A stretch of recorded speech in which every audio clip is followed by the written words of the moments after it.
இந்த பிளெயினுக்குள்ளே போகலான்னு சொல்லியிருக்காங்க.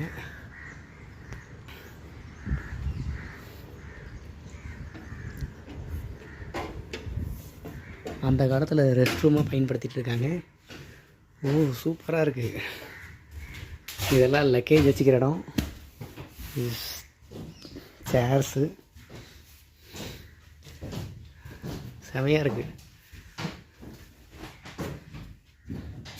இது வந்து பார்த்திங்கன்னா அந்த வெயிட்ரஸ்லாம் ஏர் ஹோஸ்டஸ்லாம் இங்கே அதெல்லாம் வச்சுருப்பாங்க.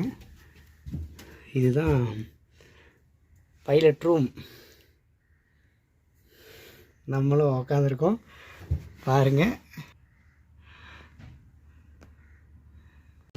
பைலட்டாக நானும் மாறிட்டேன்.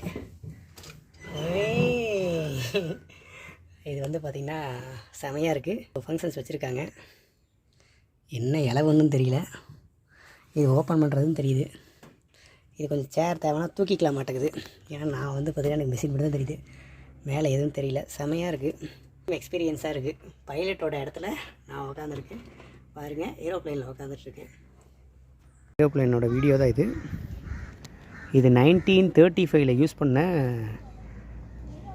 ஏரோப்ளைன். இந்த ஏரோப்ளைன் தான் நம்ம உள்ளுக்குள்ளே போயிட்டு வந்தோம் இல்லைங்களா, அந்த பிளெயின் இது. இது வந்து பாருங்கள் யூஎஸ்ஏயில் தயாரிக்கப்பட்டது.